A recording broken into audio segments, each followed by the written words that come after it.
جی میں تیمور یوسفزئی ہوں۔ رات کے 11:30 بج چکے ہیں اور ایک اہم فیصلہ سپریم کورٹ کی جانب سے آیا ہے Pakistan Tehreek Insaf intra party election کے اوپر، کہ وہ پشاور ہائی کورٹ کا جو فیصلہ تھا جو الیکشن کمیشن کے خلاف تھا، وہ انہوں نے سپریم کورٹ نے جسٹس قاضی فائز عیسیٰ صاحب نے وہ کالعدم قرار دے دیا اور پاکستان سے بلہ چھن گیا، وہ واپس ہو گیا۔ اب مسئلہ یہ ہے کہ اس کے بعد اسٹریٹجی کیا ہوگی پی ٹی آئی کی اسٹریٹجی اب ایسی ہوگی، چونکہ بیرسٹر علی ظفر نے آج کے سماعت کے دوران چیف جسٹس قاضی فائز عیسیٰ سے یہ التماس کی تھی، درخواست کی تھی کہ آپ بے شک ہمیں بلہ نہ دے، لیکن انتخابی نشان وہ بلہ باز ہو یا جو بھی ہے، آپ ایک ہی نشان ہمیں الاٹ کر دے تاکہ جتنے بھی ہمارے امیدواران ہیں قومی اسمبلی کے، چونکہ پاکستان تحریک انصاف نے اپنا ایک لسٹ بھی جاری کر دیا ہے آج، اس میں پاکستان کے نیشنل اسمبلی کے سارے حلقوں کے 266 یعنی 266 امیدواران ہیں، تو ان کو ایک ہی نشان الاٹ ہو جائے تو آسانی ہوگی۔ لیکن انٹرا پارٹی انتخابات نہیں جو ہے وہ ان کو درست قرار دیا گیا سپریم کورٹ کی جانب سے، اور ان سے بلہ بھی چھن گیا، اور اب ہوگا یہ کہ ساروں کو ایک نشان بھی نہیں ملے گا، سارے امیدواران ابھی جو فیصلہ محفوظ ہو، اور اس کے بعد جو ہے الیکشن کمیشن سے بھی جو ہے وہ نشان کی الاٹمنٹ جاری کر دی جائے گی، اور میرے خیال میں آج لاسٹ ڈیٹ تھی، لیکن اس میں آج 5 دفعہ توسیع کر دیا گیا وقت میں، لیکن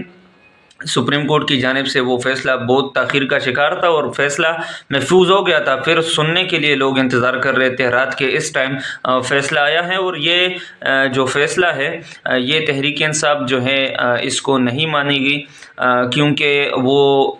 لیول پلینگ فیلڈ کے حوالے سے انہوں نے سپریم کورٹ کے سامنے بھی کہا، لیکن انہوں نے کہا کہ الیکشن کمیشن نے 2021 میں تنبیہ کی تھی کہ جون 2022 تک آپ انٹرا پارٹی انتخابات کرائیں، پھر انہوں نے کہا کہ فری اینڈ فیئر الیکشن نہیں کرائے انہوں نے انٹرا پارٹی کے جو انتخابات ہیں، تو اسی کے اوپر انہوں نے جو ہے وہ کالعدم قرار دے دیے، تو وہ جو چیئرمین شپ تھی بیرسٹر گوہر صاحب کی، بلے کا نشان تھا، وہ سب کچھ ختم ہو گیا، اور ایک نشان بھی نہیں ملے گا، اگر دوسرا نشان ملے ساروں کو تو پھر بھی ٹھیک تھا، لیکن وہ بھی نہیں ملا، اور ابھی ان کو آزادانہ جو ہے وہ الیکشن لڑنا پڑے گا، سارے امیدوار جو ہے وہ آزاد کینڈیڈیٹس ہوں گے اور ان کو انتخابی نشان الگ الگ ملے گا۔ لیکن میرے خیال میں جس جگہ سے بھی جو بھی بندہ کھڑا ہوگا وہ ساروں کو پتہ ہوگا کہ یہ پی ٹی آئی کی جانب سے ہے، تو میرے خیال میں جو ووٹ بینک ہے اس پہ کچھ نہ کچھ ابھی موجودہ اندازے کے مطابق جو ہے وہ اثر تو پڑے گا، لیکن کچھ مزید سروس کے بعد یہ بات